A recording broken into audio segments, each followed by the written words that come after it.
তো নমস্কার বন্ধুরা, আমি প্রীতি হাই গোল্ড লাইফস্টাইলে বাবা। সবাইকে ওয়েলকাম। এই যে সকালবেলায় উঠে যে হাই করছে, ঠান্ডা হ্যালো হাই। করছে সবাইকে। দুই ভাই বোনে উঠে গিয়ে বিরক্ত করছে যে চলে এখানে দেখুন করতে থাকি। এই ফোনের ওপরটা আসতে পারে না, আমি খুব টেনশনে থাকি। বিশেষ করে নিজেরকে নিয়ে এত দুষ্টুমি করে, এত টিভি ইচ্ছে চালিয়ে করে, দেবো। আমার ভালো লাগে না কিছু সময়। তুই ঘুমা না, ঘুমাতে পারিস না, সকাল সকাল সেদিনকার তাড়াতাড়ি উঠেও যায় ফোনের ওপরটা। এই দেখুন এবার নাচ গানা শুরু করে দিয়েছে, এবার নাচতে শুরু করে দিয়েছে, ওটা টিভি ছেড়ে দিয়েছে, ব্যস্ত হয়ে এবার নাচা গানা শুরু হয়ে গেছে।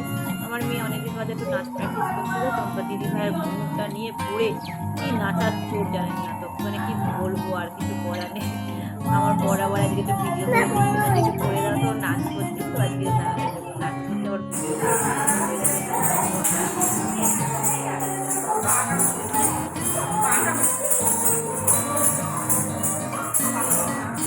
ঘুরে ঘুরে ঘুরে ঘুরে ঘুরে ঘুরে ঘুরে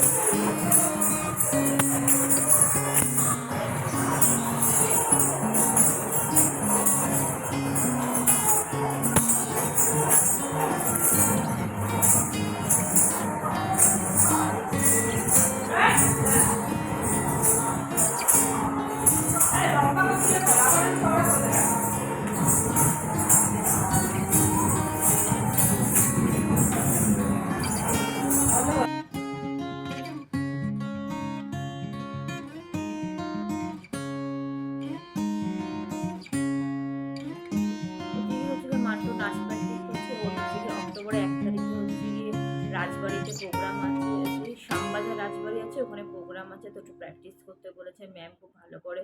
ও এত সুন্দর নাচ করতো আগে, এখন যেন ধীরে ধীরে নাচটা খুব বাজে করছে। যে সুন্দর করে নাচ কর, একটুখানি বস, ভারতনাট্যম নাচ করিস, ওর সব কিছুতে অ্যাকচুয়ালি ওর শরীরটা খারাপের পর থেকে না, ওর শরীরের মধ্যে কোনো এনার্জি লেভেল থাকে না, মানে এতটাই রোগা হয়ে গেছে মাঝখানে, তো এখন একটু চেহারাটা ঠাকুরের কৃপায় একটু ভালো হয়েছে।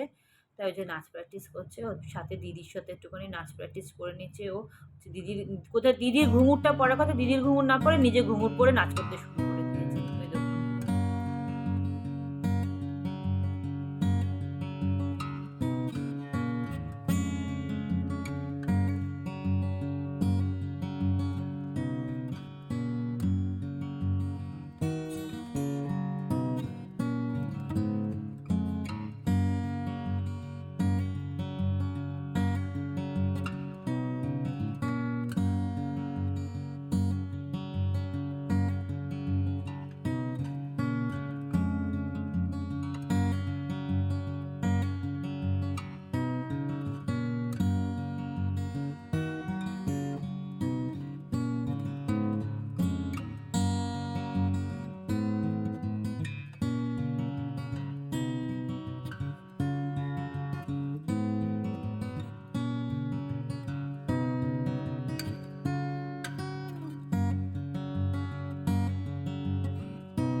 তো দুপুরে আজকে সেরকম কিছু রান্না করেনি আমার যা, মাছের ঝোল করেছিল আর হচ্ছে গিয়ে আর উচ্ছে চচ্চড়ি করেছিল, কেন কি আমার বড় জায়ের ছেলের আজকে বার্থডে, তো রাত্রিবেলায় আমার বড় জায়ের ঘরে খাওয়া দাওয়া আছে, তো সেরকম কিছু করিনি।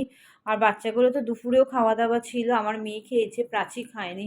আর তিজানকে তো আর আমাকে খাওয়িয়ে দিতে হয়, তিজান তো আর একা একা খেতে পারে না। তো আজকে হচ্ছে গিয়ে মাছের ঝোলটা ও করছে, তো আমাদের মোটামুটি রান্না শেষের দিকে, শেষের পথেই মাছের ঝোলটা হলেই হয়ে যাবে। উচ্ছে চচ্চড়ি করেছে, তো আমার হাজবেন্ডও বাড়িতে চলে এসেছে, সুন্দরবন দিয়ে ঘুরে টুরে চলে এসেছে ও। খুব ভালো এনজয় করেছে, খুব ভালো কাটিয়েছে, খুব সুন্দর ঘুরেছে। তো এদিকে মাছের ঝোলটা কষাতে রয়েছে, কালারটা কি সুন্দর এসে, যাই বলুন তাই বলুন আমার যার হাতের রান্না খুব সুন্দর। আর অ্যাকচুয়ালি এত সুন্দর মশলাটাও কষায় না, কষানিতেই আমার মানে আমার খিদে পেয়েছে ভাব। খুব সুন্দর মশলাটা খুব সুন্দর কষাতে পারে। তো এদিকে মাছের ঝোলের জন্য জল ঢেলে দিল, তো মাছটা ছেড়ে দেবে। তো এটা কাতলা মাছ, বড় কাতলা মাছ, হ্যাঁ বড় কাতলা মাছটা রান্না করেছে।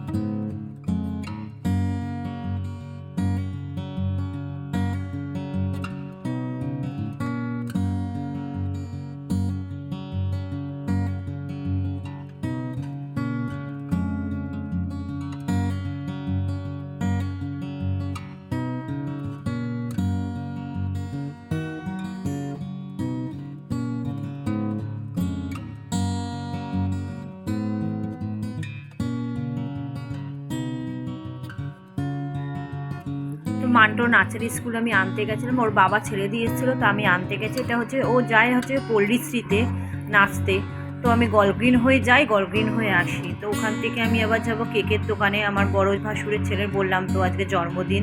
ও আমার বড় ভাসুরের ছেলের নাম হচ্ছে কি বনি, ও ভালো নাম বনি, আর আমরা ডাক নাম হচ্ছে কি বাবাই বলে ডাকি। তো ওর জন্মদিন আজকে, তো ওখানে মান্টোকে পড়তে ছেড়ে দিয়ে এসে তারপরে কেকের দোকানে যাবো। এই যে কেকের দোকানে চলে এসেছে, এটা নিউ গিসিরিং কেক শপ, কেক খুব সুন্দর বানায়। আপনারা কেউ যদি বানাতে চান আমার কাছে ফোন নাম্বার আছে, আমি কমেন্ট বক্সে জানিয়ে দেবো। কেউ যদি বানাতে চান আমাকে কমেন্টে জানাবেন। এখানে খুব ভালো কেক হয়, খুব সুন্দর হয়, ক্রিমগুলো খুব সুন্দর, ক্রিমের মধ্যে কোনো তেলক্ত ভাব নেই, খুব ভালো নরম কেক হয়, খুব ভালো হয়, খুব টেস্টও হয়। তো আপনারা যারা যারা খেতে চাইবেন আমাকে বলবেন, আমি নাম্বারটা দিয়ে দেবো, আপনারা যোগাযোগ করে নিতে পারবেন। ওদিকে কেকের দোকানে ঢুকে গেছি, কেক নেবো, কেক নিয়ে যাবো এই বাড়িতে, ওই বাড়ি থেকে কেক ফেক কাটা হবে। ও মান্টো পড়তে গেছে, মান্টোর হচ্ছে কি হাফ ইয়ারলি পরীক্ষা, পড়তে না গেলে হবে না।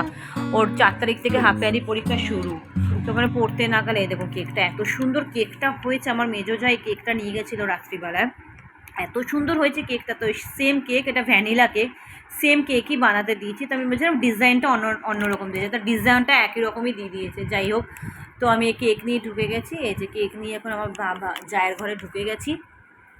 তো এখন যাচ্ছি, এটা হচ্ছে কি সেদিনকার তিজানকে যে রাখি পরিয়েছিল সেই দিদিটার মেয়ে, তা আমার বড় ভাসুরের মেয়ের ঘরে মেয়ে। তো আমি হচ্ছে দিদা হই, কি বলবো এত অল্প বয়সে দিদা। যাই হোক, দেখুন আমার ছেলের সাথে মেয়ের খুব, ওর মেয়ের সাথে খুব ভালো মানায়, খুব দেখতে খুব কিউট হয়েছে। তো ওর মেয়ে খুব খুব এনজয় করেছে, খুব আনন্দ পেয়েছে, এত সবাই চিৎকার চেঁচামেচি আনন্দ করছে খুব। এই দেখুন কেক, ওটা আমার ননদের মেয়ে, যে জিন্সের প্যান্টটা পরেছে ওটা আমার ননদের মেয়ে। দেখুন তিজানো মানে তিজান হচ্ছে তিজানো, এটা আমার বড় যা, এটা আমার, ওটা তো শাশুড়ি আমাকে চেনেন, এই পাশে আমার মেজো যাকেও চেনেন, ওকে তো চিনবেন, ও আমার সব কটা ব্লগে থাকে।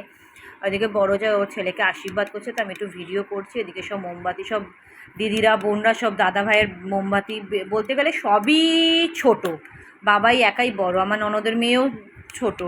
তো সব বোনরা মিলে ওর কেকটা সাজিয়ে দিয়েছে। এই দেখুন দুজনে মিলে বসে রয়েছে, দেখুন এত সুন্দর করে বসে রয়েছে। আমি আবার একটু ফটো তুললাম, একটু ভিডিও করে নেব। ওই দেখুন বাবা কি সুন্দর করে বসে রয়েছে, ওখান থেকে ফু দিচ্ছে, ও মোমবাতিটা নেভাবে, দেখুন।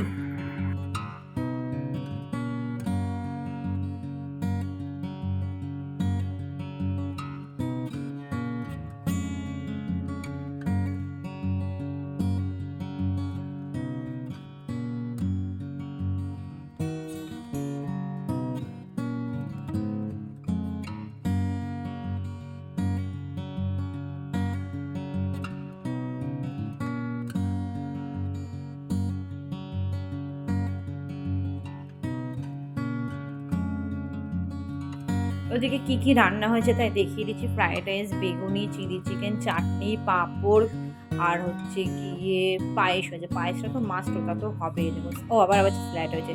তো বাচ্চাগুলোকে খেতে দিয়ে দেবো, তারপরে আমরা বড়রা খাবো। তো ব্লগটা আজকের মতন এইটুকুনি থাক, পরের ব্লগে আবার দেখা হচ্ছে। যদি ব্লগটা ভালো লেগে থাকে আমাকে একটুখানি কমেন্টে জানাবেন কেমন লেগেছে, আর হচ্ছে গিয়ে লাইক করে দেবেন। তো আজকের মতন আমি আসছি, টাটা, ওরা খেতে থাকুক।